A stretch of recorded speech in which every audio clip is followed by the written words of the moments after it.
July 1999. Ladies and gentlemen, with great pleasure, I welcome you all this morning to the 35th Annual General Meeting of your company. Your directors' report and the statement of accounts have been duly circulated, and with your permission, I shall take them as read. The slight decline in the profits of your company during the year under review has largely been due to the steep increase in the prices of raw materials, transport costs, and the recession faced by and large by all the industries. Notwithstanding the fact of such huge increase, your directors have decided not to increase the price of the products manufactured by the company, taking into account the directives issued by the government to take all steps to hold the price line. I am happy to inform you that after careful consideration of the requirements of funds for the future expansion of the operations of your company, your directors have recommended a dividend of 15%. During the current year, the company's performance in the domestic market as well as the international market has been quite satisfactory, taking into account the planned priorities that have to be given for the agriculture and construction departments. Your company expects that there will not be any difficulty in maintaining the market trends in the next year also. However, we have also to bear in mind that some state governments are resorting to imposition of unreasonable ceiling on the quantity of power used by certain categories of heavy industries. You may be well aware that the company is having manufacturing facilities in most of the states, and this ceiling is found to affect the cost of production in those units.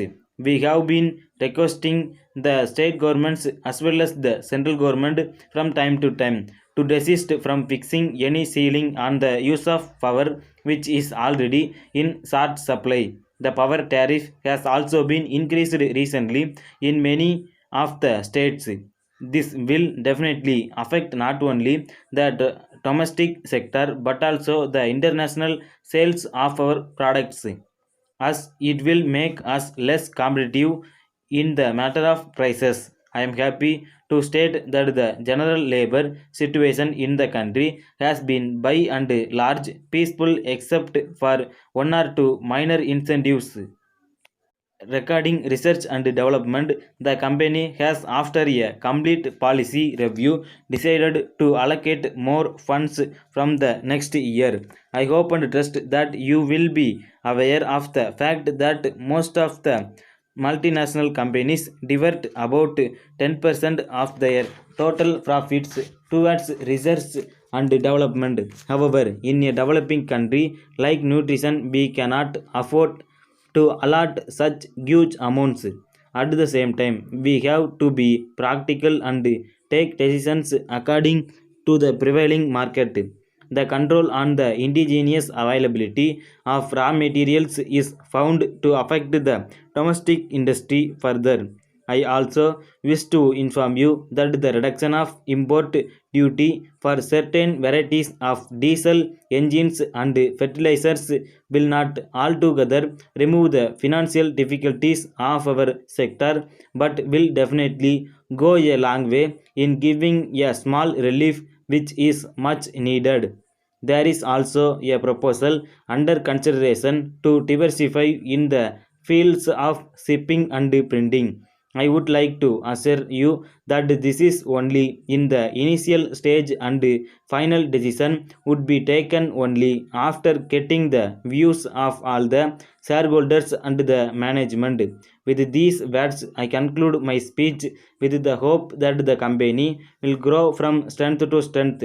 Thank you. Letter from the marketing manager, Premier Automobiles, Calcutta, to the proprietor, Suresh Agencies, Chennai.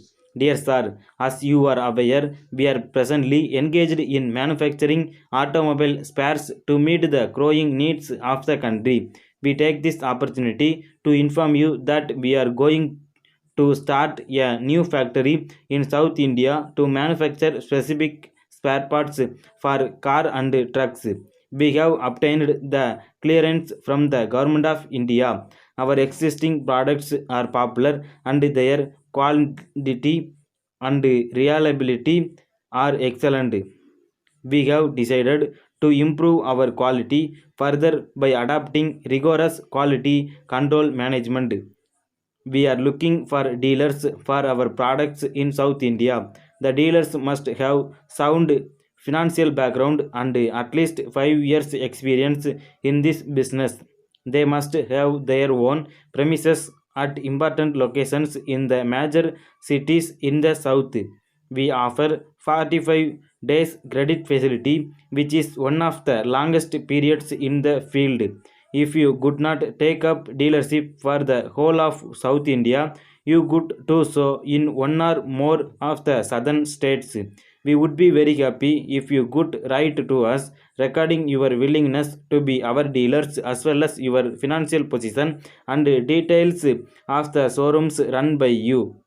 Please find enclosed herewith our product list and the quality certificate issued by the government, which will interest you. Thanking you, yours faithfully.